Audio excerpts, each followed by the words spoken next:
moving on, he's going to talk about getting bullish, the face of e-commerce in Southeast Asia. Hailed as a bit of a legend in British geek circles, Stepan Magdalinski has been building online businesses since 1995. He is the newly appointed CEO of Multiply.com, a social networking site that has shifted its focus to providing comprehensive e-commerce services in Indonesia, the Philippines, and soon the rest of Southeast Asia. Prior to hopping on board as Multiply CEO, Stepan managed 3 digital companies, Mocality, Kalahari, and Dealfish, across 9 African countries, as the GM e-commerce for Sub-Saharan Africa for MIH, a subsidiary of Naspers Group. He was also the co-founder and chief technology officer for Move.com, a profitable global business retailing innovative digital print products to 160 countries worldwide. In addition, Stepan also believes in the power of the web to improve democratic accountability, which led him to founding or contributing to several successful volunteer-run civil society projects in the UK and in Europe. The CEO of Multiply, Stepan Magdalinski. Sorry, something in that little handover. Oh, keynote completely crashed on me.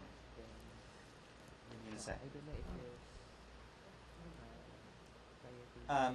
It's kind of nice when you follow a previous speaker and you're going to say a lot of not the same but complementary things. So thanks to Rob for that. So we can go. Okay. All right. Sorry about that. So I'm going to talk about getting bullish e-commerce in Southeast Asia. I've been here about 4.5 months. I actually live in Jakarta. I've taken over Multiply.com. And I'm here because I'm extremely bullish about e-commerce in Southeast Asia. And I'm going to run through 8, 9 separate points, but sort of complementary, that explain why I think that the potential for growth in this market is absolutely huge. Multiply.com started off about 10 years ago as a social network run out of Florida. It turned out that as it grew, its biggest markets became Indonesia and especially the Philippines. And the social networking side was doing fine, but users actually in the Philippines is where this started off. Started using the photo album features that we had 5, 6, 7 years ago to run little stores. And what they would have would be 9 pictures of products in their photos, and then the last box would be a phone number or a BB number. And so, I mean, this is before my time, but the social networking side, there was some other player who was doing a bit better than us that seemed to somehow grow really big. And so a decision was made a few years ago that the e-commerce side for us was still really growing. The social networking side was doing differently, and we would really focus on the e-commerce stuff. And I've just made myself not the most popular man in the world by announcing that we were soon going to have a 100% focus on e-commerce. And but sometimes businesses have to pivot. Nokia started off as a rubber boot manufacturer and wouldn't be where they are today if they carried on that. And when you pivot, you have to bite the bullet and you go for it. So that's the background on where we are, and the reason we think e-commerce is going to just go massive is because of a number of reasons. So the first is better technology, and Rob talked about this. Every wave of internet growth has happened faster than the previous ones. Whether it's new devices coming along, the switch to mobile, it always happens at an accelerated rate. 20 years ago, when I first started doing e-commerce or doing web stuff, a sort of state-of-the-art device was a person with an 800 by 600 screen and a 14.4 modem. I don't think there's a phone on the market that's that bad these days in terms of smartphones. But in terms of browsers, in terms of standards, in terms of what we know about usability, in terms of the broadband connections that people have, in terms of the hardware they have, and in terms of the cost, all these things have multiplied together to mean that it's much easier to do stuff these days. And we actually have a more capable audience, which is one, people a few years ago were talking about digital natives, and I think they're all here now. But also, there's a sort of virtuous circle between them and their friends. If you don't know how to do something, you share that knowledge and that builds on itself. Reason number 2, just the general global growth in e-commerce. E-commerce globally has been growing at around 11% a year, pretty much for the last 10 years. And you would think that if this was a market reaching maturity, that would start to slow down. What we're actually seeing is that the global growth in e-commerce is starting to accelerate, and we expect it to run at about 15% globally over the next few years. The majority of that is actually some of the effect of newer markets starting to contribute significantly to that pool, but also we're continuing to make great improvements in convenience, delivery, user experience stuff, and we're sort of driving additional sales that way. Reason number 3, e-commerce, as well as that 15% year-on-year growth, in underdeveloped markets or emerging markets, it's actually growing a lot faster than that. The fastest growth in the world is actually pretty much Africa, where we're getting 29-30% year-on-year growth in e-commerce. But that's starting from a very, very low base. Asia Pacific, though, we are expecting somewhere in the region of around 25-26% over the next few years. So, we see great growth in what we're doing in Multiply, but I always like to drive these guys a bit hard by pointing out that unless we're growing faster than that, we're probably losing market share. Reason number 3, and coming from the UK, this is kind of relevant, is that in developed economies, you're looking at 1-2% growth, pretty much across the board. UK was predicted 1% growth this year. Is actually was announced a couple of weeks ago that they've dropped back into recession. So if you want to be somewhere where there is great opportunities for growth in making your e-commerce business grow fast, then Philippines, Indonesia, emerging markets everywhere are really where the action's at now. Reason number 4, and I really like this slide. Total global retail spend. So total global ad spend is about $600 billion. The total travel market is about $900 billion. The total retail market globally is $12 trillion. You advertising guys, you're only getting 5% of that pie. You need to be working a bit harder. So as well as that being, there's a 13 times the size of the travel spend which is doing. As well as that, online retail penetration still trails the other internet categories. So for online travel is 32% of all sales are done online. Only about 6% of that much bigger pie is currently happening on the internet, which means that there is much greater scope for upside. Reason number 6, e-commerce is going to capture a significant chunk of what's currently happening in physical retail. I love this picture. This is what Best Buy functions as in the US these days. You're seeing a lot of, and this plays on to Rob's points about mobile, and I'll talk about that a bit more in a sec, that a lot of e-commerce is happening in other people's physical stores. Reason number 7, mobile. This sort of plays back to what Rob said. So mobile is currently around almost 11% of global internet traffic, but seeing 60% year-on-year growth. And if you look at emerging markets, so the Philippines is about, Philippines is about here, and you're getting 120% year-on-year growth. So, that looks like it's actually growing, faster than the desktop. But the desktop, this is actually in a rising market, so the desktop is also growing quickly. So, absolute growth is bigger than that. Reason number 8, I think there's still a huge amount of upside to be found in people starting to really suss how to do social commerce.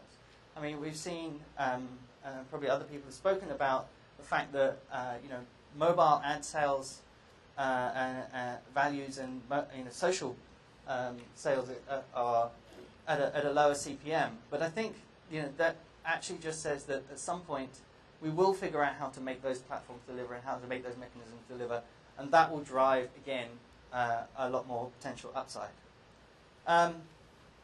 So Multiply's parent company is MIH. It's actually part of Naspers, which is a founded in 1915 South African newspaper company that somehow started to get technology and has done very well globally we've tended to make bets that markets existed where people didn't think they did. So in the early 90s, we started investing in satellite TV across Africa at a point when people said, there's no market here, nobody's got a TV in Africa, you're never going to make money doing that. And we've tended to do that by moving into markets early, by often making bets where people thought that there wasn't anything there.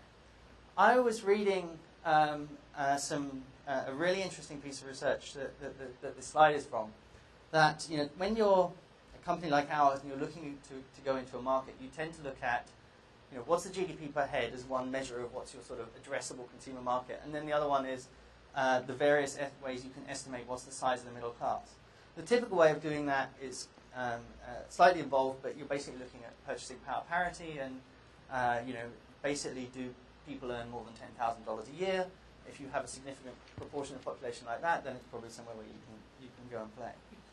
These guys, there's all kinds of problems with those kinds of estimates as well, because GDP measures externality, so it's not directly related to consumers. And also, if you look at the median income, most of those are done by people reporting to surveyors. People come around the door and saying, so how much do you earn? And for various tax reasons and other reasons, people are not always entirely honest about that. So these guys said, well, actually, we don't think those statistics are very accurate, and we want to go and look at whether there's something out there that's a good proxy for how many middle-class consumers there are. And what they decided to look at was car ownership. Basically on the assumption that at some point, if you are aspirant or you're moving up through the cycle, then you are going to want to own a car, and you eventually have the money to buy a car. If you have the money to buy a car, even if it's a second-hand car, you're probably able to buy some of the other consumer devices you are moving up the chain. They produced some really interesting data that actually correlates with some of the stuff that we've sort of made bets on internally. This is Indonesia. If you look at the standard, it's actually called Milanovic-Yidzaki method for assessing the size of the middle class. They come up with about 11 million households. If you look at car ownership, in Indonesia you've got about 50 million households that own a car. So you've got actually a market that's potentially 5 times larger than people expect. If you've ever sat in the traffic in Jakarta, you know that this is true. And the same is probably true in the Philippines. I didn't have the actual Philippine data. Those are my 9 reasons. I just wanted to have a couple of slides on the things that we think are really important about e-commerce. I believe that e-commerce is really easy. This is actually, this is from Jeff Bezos and what they believe at Amazon. So, it's about price, convenience, and selection. And price and selection are really easy. You want the lowest prices you can, and you want the largest selection possible. But the hard bit is where it comes into how you get to maximizing convenience. Because convenience has lots of elements to it. The most important of which is why it's slightly bigger here, is user experience. The person with the simplest website, the easiest to use website, almost always wins in any particular market. Doesn't matter how much advertising dollars the other person has. Doesn't matter whether they're Barnes & Noble in the early days. The person with the easiest to use website always ends up winning. The other aspects of convenience is trust, especially in new markets. In some ways, I'm seeing a lot of things playing out here that I saw in the early days of trying to get people to be e-commerce consumers in the UK in the mid to late 90s. Payments is a huge issue. It's low credit card penetration. We're aiming to have every single payment method that anyone might possibly want to use in the Philippines or Indonesia. We're working on ways of improving fulfillment. With the 2 countries that are massive archipelagos, we certainly have some issues around that, and we really want to reach out to beyond the metro areas. And one thing that people sometimes mistake is that you get a huge amount of value from simplifying the repeat purchase moment and building a long relationship with the customer. That is it. Salamat. Stepan, Magdalinski. I just have a question, Stepan, before I ask the people here if they have their own questions. Global retail spending is up in almost all of the countries that have better technology than some countries, but you're still seeing growth happening in Southeast Asia. Why is that? When we have other countries that have better technology and are spending a lot more than we are. I think you're seeing in both Indonesia and the Philippines that basically year on year you're getting more consumers coming online who have additional spending power and are choosing to spend it on consumer items, those kinds of things. Okay. Anyone with a question for Stepan? Yes, sir. Yes, please. So Depends how loud can you shout. Hi. So I'm Carlos from Tony An and Company. So mobile cash, right? Like the Philippines and Asia was like back in even the 90s and the early 00s, so far ahead with mobile cash and text cash and Gcash and smart whatever. But it hasn't taken, hold, taken root. Like I can count, I can't count the times when I'm in a taxi cab and I don't have change or he doesn't have change for my 500 peso bill, and I wish I could just text him the money. And I think this is like mobile, this is e-commerce. Why isn't it happening? I spent a large portion of the last 3 years living in Kenya, which is definitely the country where mobile payments and mobile cash in all forms has gone completely insane. Whether you're in a cab, whether you're in the supermarket, whether you're doing peer-to-peer payments, everything is now being done over M-Pesa. The reasons that M-Pesa was such a huge success and the rollouts have been slower are actually relatively complex. But the Philippines was definitely number 2 in that space. And while we do see significant stuff happening on Multiply via Gcash, it does seem to have slowed down a little bit. And the kick to the economy that happens once you start moving away from cash, especially in economies where there's a large proportion of the population that aren't banked. Kenya is now sees something like getting on for 35-40% of GDP or cash equivalent to GDP flowing through M-Pesa every month. And the various studies have been done about how much that improves everybody's efficiency in the work that they do and the trading that they're doing, and how that then turns into additional liquidity for them to be doing stuff and buying stuff is just astonishing. I think Kenya is going to be the first cashless society on earth, and every other country should be looking very closely and trying to emulate what they've achieved there. Any more questions for Stepan? Okay, thank you very much, Stepan Magdalinski, CEO of Multiply.